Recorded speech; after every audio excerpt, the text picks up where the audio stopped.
right. Hi, guys. This is so strange for me. I'm usually used to being the one sitting in the audience rather than being on stage. So if you didn't guess, this is my first talk. So anyway, thank you. So yeah, did everyone enjoy the after party last night? Are you as tired as I am? Because I'm exhausted. But anyway, my name is Katelyn Hertel, and I'm here to speak to you about how to make it as a junior dev and stay sane. It's a little less technical than some of the other talks, but I'm here to remind you that we're all human. We might code 24/7, and we might be in front of a computer all day, every day, but we are human, and we need to treat ourselves like humans and take care of ourselves so that we can succeed. Before I continue, with a show of hands, how many of you would consider yourselves to be a beginner in the tech industry or a junior developer? All right, and how many of you would consider yourselves to be a senior developer or involved in management? All right, a lot more, cool. Okay, so this talk is actually kind of for both groups of people. It's a little focused on junior developers, but at the end of my slides, I'm gonna actually talk to the senior developers and the managers in the room and how they can help the junior developers to succeed. Because we want our junior developers to succeed in order to have our team be successful. So let's start with a quote.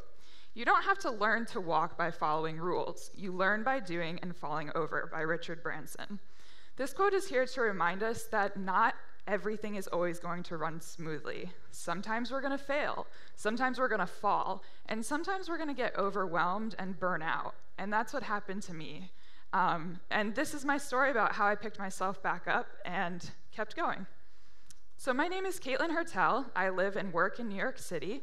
I work for a company called NewsCred, where I'm a CSE, or a customer support engineer. I love dogs. I travel the world. In fact, I just got back from an orphanage in Bolivia, where I was actually teaching code using MIT's Scratch program. It was actually really successful, and by the end of the 2 weeks in my classes, I had some of the orphans teaching for me. It was very successful, and if you are interested in MIT's Scratch program, come see me later. I'll explain all about it. It's a great program. And you can find me on Twitter at CatersPotatoes. I'm very responsive on there, so feel free to reach out. So how did I get here? I studied history and classical studies at Seton Hall University, but I quickly realized that learning ancient Greek and Latin was really not going to get me very far in life. And there's just really not a big career path for that. So I talked to some friends, some family, and people were pointing me in the direction of tech. So I decided to do the tech bootcamp block.io, where I studied Ruby on Rails. So I did this in February of 2016. And during that time, I met my mentor, my best friend, Brittany Martin. And Brittany Martin is just, she's an angel. I think it's very important for all of us to have mentors in our life. And Brittany has always been there for me. She helps me with technology, she helps me with life, and she was there for me when I was definitely burning out and ready to quit. So before I continue, I mentioned that I work for a company called NewsCred. But what is NewsCred? NewsCred is a global leader in enterprise content marketing. Content marketing is a strategic marketing approach focused on creating and distributing valuable and relevant blah, blah, blah, blah, blah, blah, blah. That's a lot of words, but what does that actually mean? Basically, that means is we distribute content in all forms of media through either original or licensed content. Original content is written by our NewsCred team, and licensed content comes from any one of our 2,800 publishers like the New York Times. And these articles can be published to your blog, your WordPress, your website, whichever it is.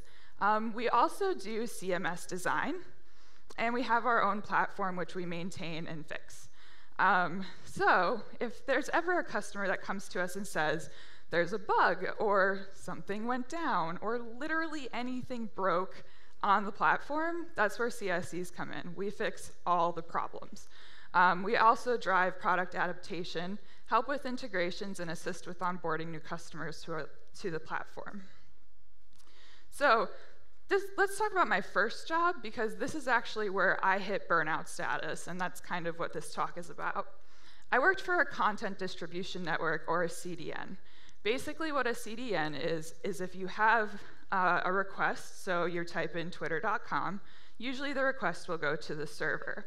And we as the CDN sit in between the server and the request, and we actually cache the content. So you don't have to go all the way to the server, you just come straight to the CDN, which makes it faster and cheaper.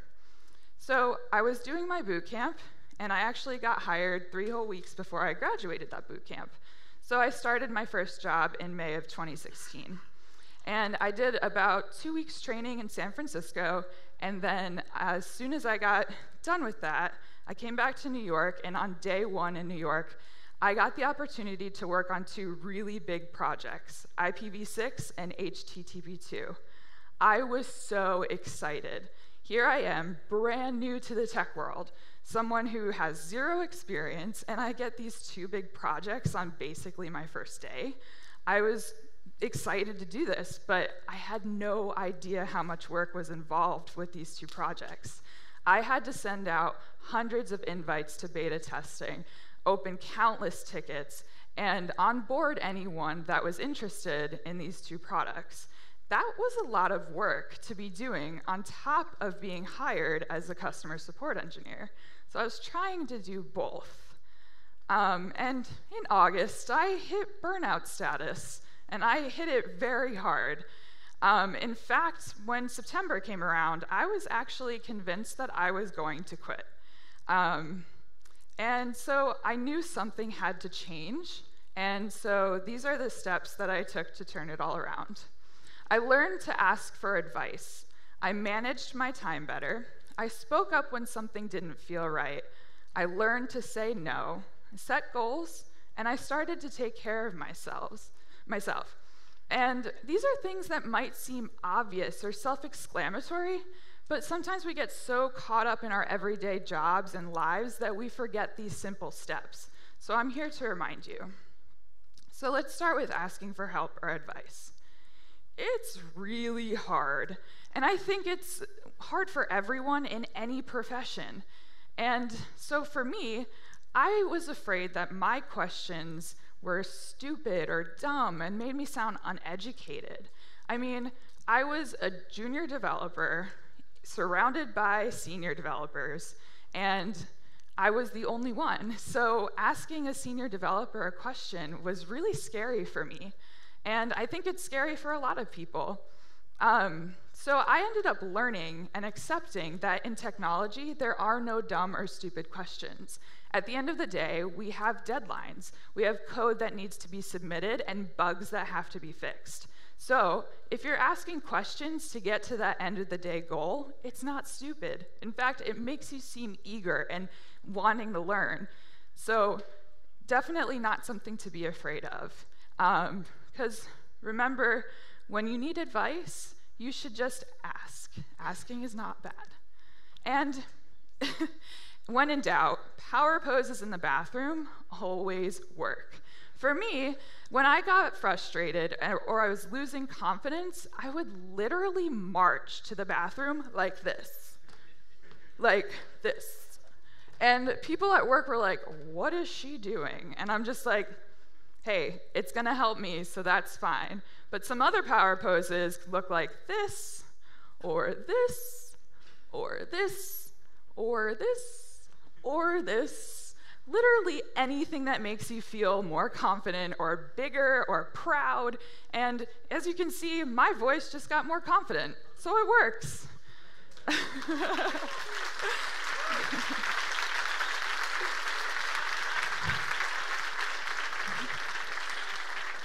All right, so the next one is better time management. Originally, I thought I was awesome at time management, but in reality, I was barely staying afloat. I honestly thought that I could keep track of everything in my head, and it turns out that actually I was missing due dates, I was missing appointments, I wasn't getting my work done, and even outside of work, I was missing like doctor's appointments and friends, time with friends, and it just wasn't working, but eventually I came across time blocking, which looks a little bit like this. Time blocking can be done on any calendar app out there. I personally love Google Calendars. I use it at work, and I use it in my personal life. So let's say you have maybe 6 things that you need to do during the day. Time blocking, blocking time to work on each thing for a specific amount of time can help to ensure that you get everything done by the end of the day. If time blocking isn't your thing, I would strongly suggest having a to-do list. And at the end of the day, you can physically cross things out, and that's one of the most satisfying things in the world, crossing things out. And remember, managing your time better is one of the keys to success.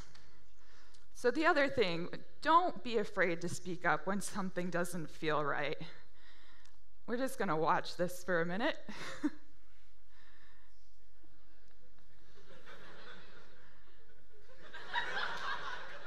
He spoke up, he called for his wife, so we have to do the same. No one deserves to be miserable in their job or in general. And chances are your instincts are right. If you feel like something is wrong, it's probably wrong. Talk to your bosses, your coworkers, or anyone on your team that you trust. Let them know what's going on, even if it's simply you're just feeling overwhelmed. Speak up, someone's going to help. My problem was that I didn't speak up right away. In fact, I found out that my managers didn't even know that I was working on those 2 big projects. They thought that I was just failing at my job. They had no idea. But as soon as I spoke up and told them what was going on, things got infinitely better for me. So learn to say no. As a new junior developer, it's really easy to say yes. You want to take all those opportunities for yourself, but sometimes we have to say no. I said yes a lot, and it got me in a lot of trouble. But it's also really easy to say no. So let's say no together, okay? So ready? 1, 2, 3. No! Was that easy? It seemed like that was pretty easy. So, I would get questions like, hey, can you send 200 invites out by tomorrow? No. Can you flip 12 TLS certificates by the end of the day? No. It's really easy to say no. But as much as we want to be able to do everything all at once, we really can't. And we shouldn't be ashamed to say no, because really, if we say no, that means that we're actually focusing on something that's really important, and that's something that should be praised. So we need to find a success story in our company and use it as motivation. This is Peter. He's my manager at NewsCred, and he started in November of 2016 as a CSE just like me. And he worked really, really hard, and he got his work done each and every day. He actually was one of the only members of the team at that time, and he was managing the entire support company. And eventually, in July, just 8 months later, he was named head of support, and now he runs a team of 6 spread out between New York and Bangladesh. So I use Peter as motivation every day. He's proof that progress is possible and that I too can move up the ladder. Now, Peter is the ideal manager. He sits right next to me, and if I need help, he rolls his chair over and answers my questions, and it's perfect. It's everything that I could ever ask for in a manager. The next thing is to set short and long-term goals. So short-term goals could be for a day, a week, a month, or even a year. They should help dictate what you do in your everyday life.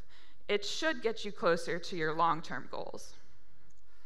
And long-term goals could be for a year, 5 years, 10 years, or even a lifetime. These goals should be career goals, life or personal goals, and should basically paint the big picture of your life overall. My short-term goals are to answer 15 support tickets a week, get at least 2 good ratings a week, implement tech check-ins, and learn JavaScript, because I'm really bad at JavaScript. But what's a tech check-in? Tech check-ins can be really helpful for junior developers. Basically, what a tech check-in is, every week with your manager, you have a meeting for a set amount of time where you go over a specific topic, something that you're feeling uncomfortable with, or something that you just don't know at all. And you go over that topic, and then for the next week, you implement what you learned. And then the next week, you have a new topic. And this can really help boost your confidence and boost that relationship with your manager. My long-term goals are to climb the ladder to advance my career and move towards technical consulting. I'm hoping to do that in about 6 months' time. Eventually, I'd love to end up as a product manager, but I know that's somewhere far down the line for me. I also want to have a family, and I want to be happy, just like I think everyone here wants to be happy. So the other thing is, take care of yourself. It's really important that we all take care of ourselves. When the workday is over and you're not on call, put the computer away and disconnect. Turn your notifications off, especially on weekends and on vacations.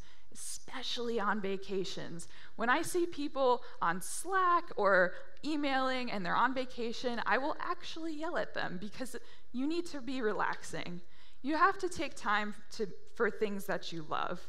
And you have to treat yourself every now and then.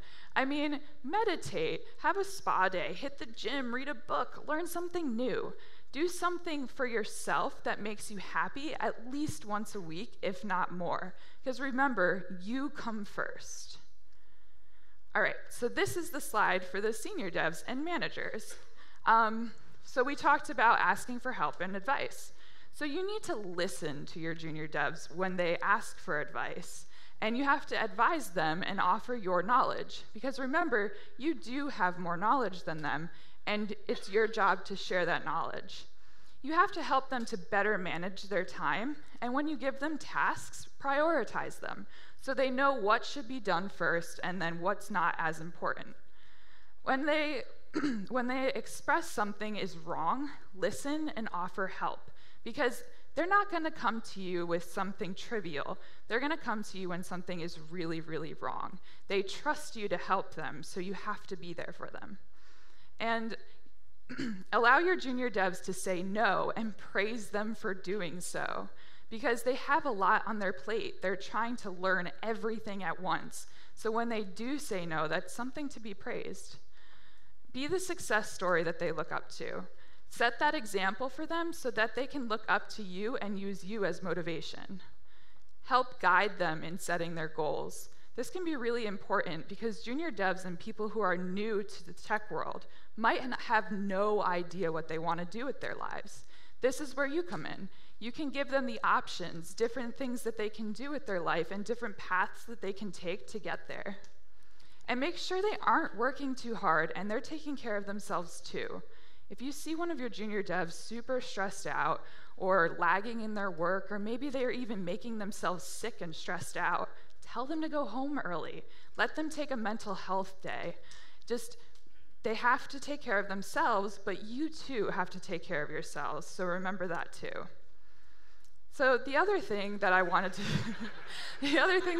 to stress is that junior devs, senior devs, and managers all need to have good relationships.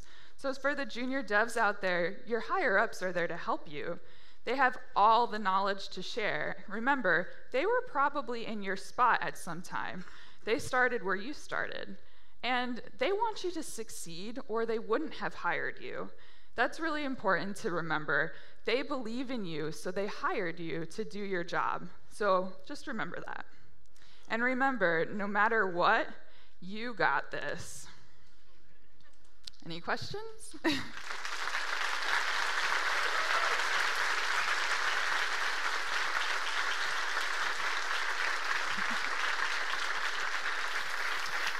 Thank you. So I just wanted to ask, I know this is like a long shot, but is there anyone out there that thinks that these steps might have helped in a personal situation? Yeah? Okay, cool. I just wanted to see and make sure that it all made sense. Thank you, guys. Thank you.